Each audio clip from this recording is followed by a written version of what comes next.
Samsy. Haha, hey guys, story time with Ronnie.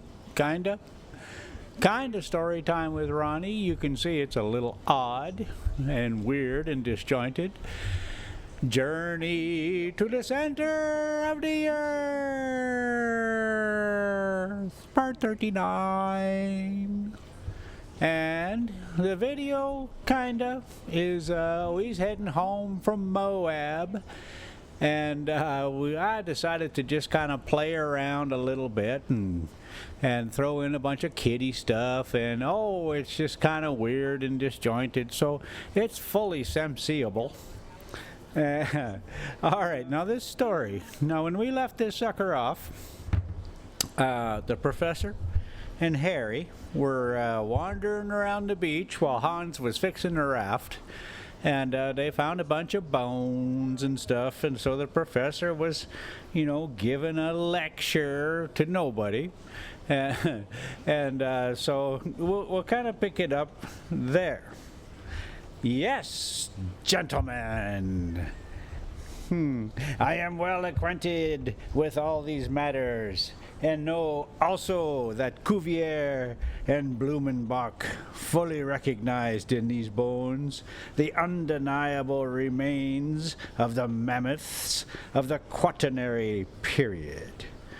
But after what we see, oh boy, here we go already. But after what we now see, to allow a doubt is to insult scientific inquiry. There is the body. You can see it. You can touch it. It is not a skeleton. It is a complete and uninjured body, preserved with a oh boy, that's a big old long word, and it spans two sentences, or two lines, so it's kind of tough to begin. Anthropological object. I did not attempt to controvert this singular and astounding assertion. If I could but wash this, here we go. If I could but wash this corpse in a solution of sulfuric acid, continued my uncle, I would undertake to remove all the earthly particles and these resplendent shells which are encrusted all over this body.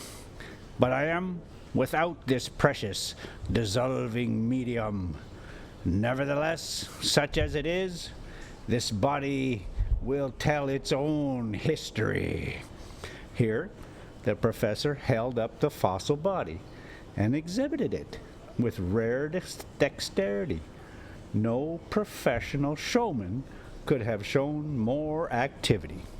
As on examination you will see, my uncle continued, it is only about 6 feet in length, which is a long way from the pretended giants of early days. As to the particular race to which it belonged, it is incontestably Caucasian. It is of the white race, that is, of our own. The skull of this fossil being is a perfect ovoid, without any remarkable or prominent development of the cheekbones, and without any projection of the jaw. It presents no indication of the prognathism which modifies the facial angle. Measure the angle for yourselves, and you will find that it is just 90 degrees.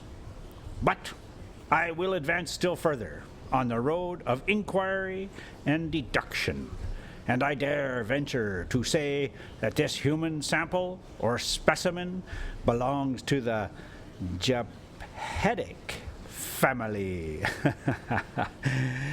Should we do the disclaimer? No, there's no point. There's just no point. Y'all know by now, none of these words are going to get right. which spread over the world from India to the outermost limits of Western Europe. There is no occasion, gentlemen, to smile at my remarks. Who's he talking to? Of course, nobody smiled, but the excellent professor was so accustomed to beaming countenances at his lectures that he believed he saw all his audience laughing during the delivery of his learned dissertation. Yes, he continued, with renewed animation, this is a fossil man, a contemporary of the mastodons, with the bones of which this whole amphitheater is covered. But if I am called on to explain how he came to this place, how these various strata by which he is covered have fallen into this vast cavity, I can undertake to give no explanation.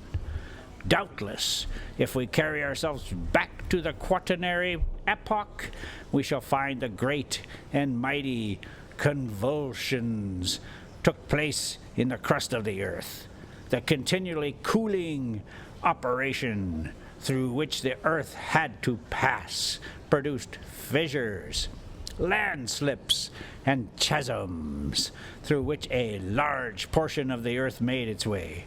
I come to no absolute conclusion, but there is the man, surrounded by the works of his hands, his hatchets, and his carved flints, which belong to the Stony period, and the only rational supposition is that, like myself, he visited the center of the earth as a traveling tourist, a pioneer of science. At all events, there can be no doubt of his great age and of his being one of the oldest race of human beings. The professor, with these words, ceased his oration, and I burst forth into a loud and unanimous applause. Besides, after all, my uncle was right.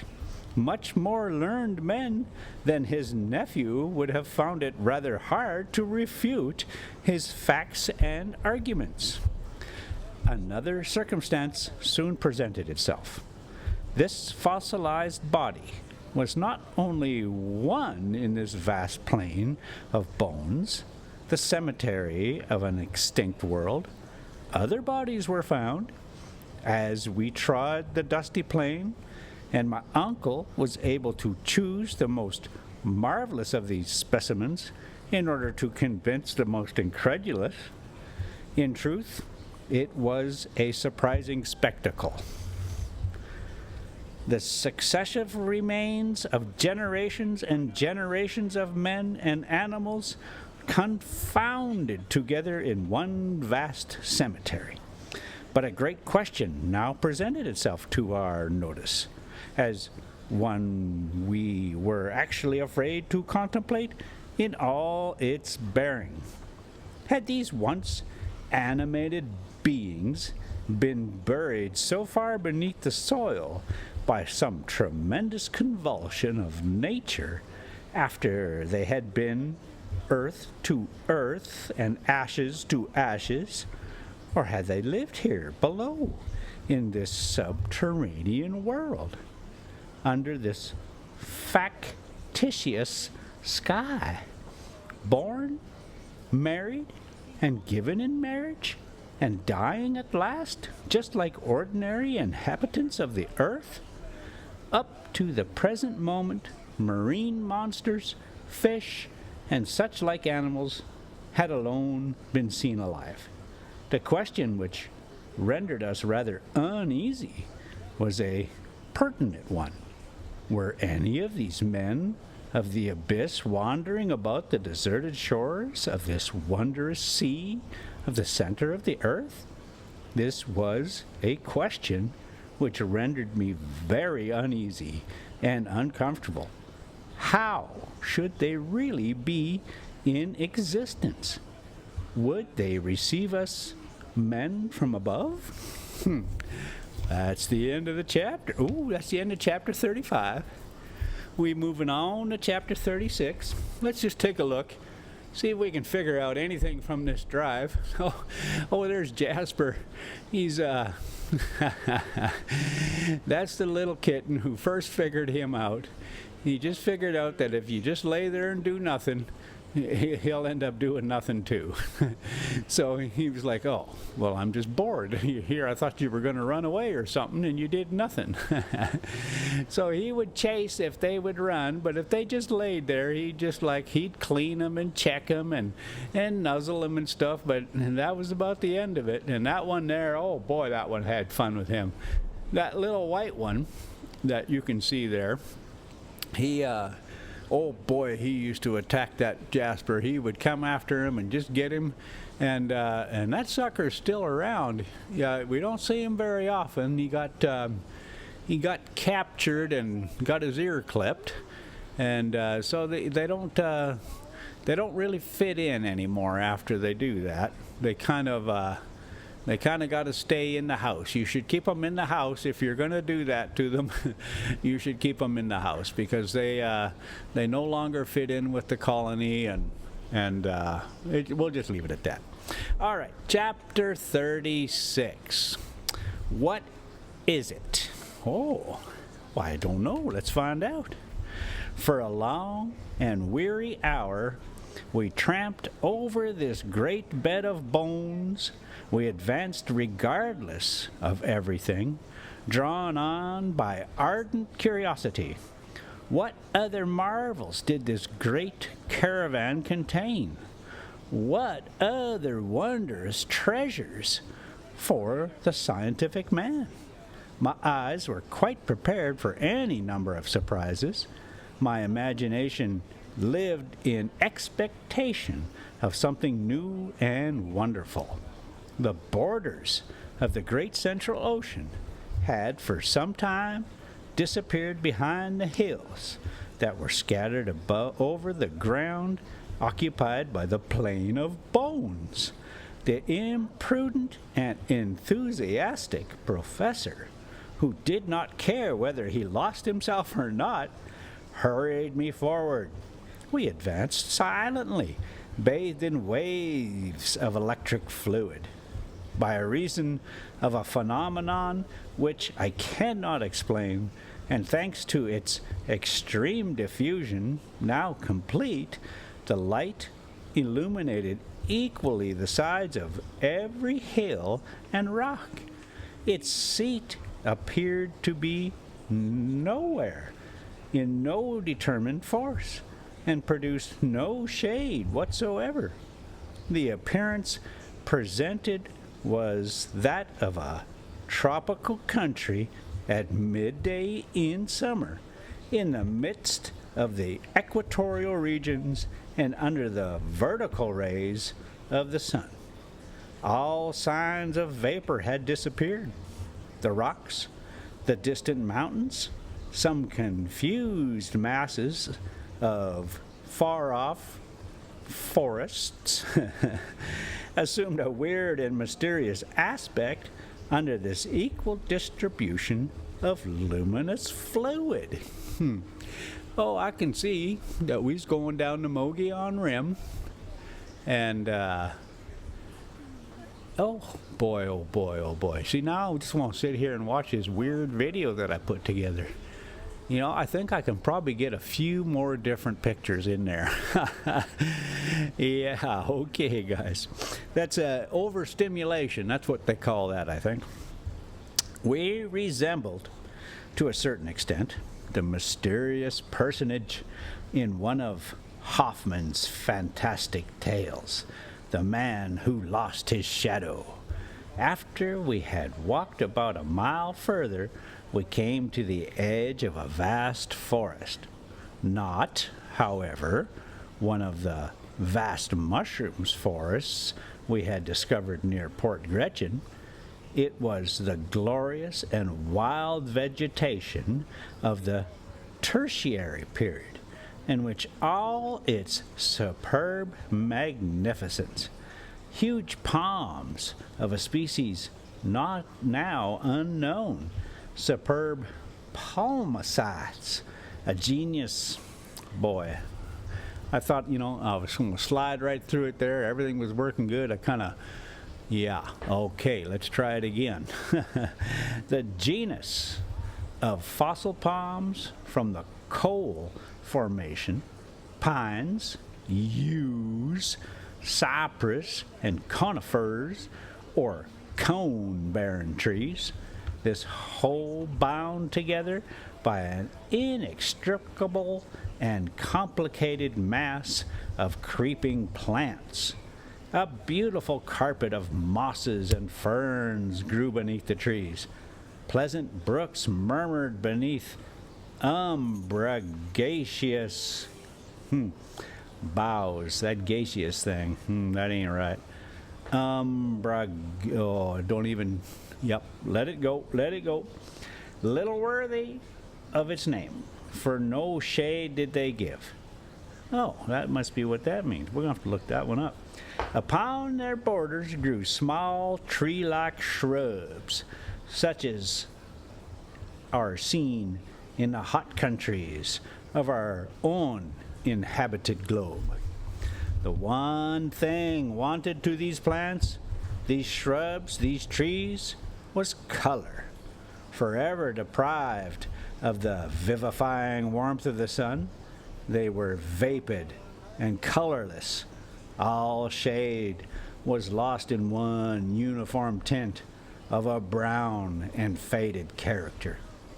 The leaves were wholly devoid of verdure, and the flowers, so numerous during the tertiary period which gave them birth, were without color and without perfume, something like paper discolored by long exposure to the atmosphere.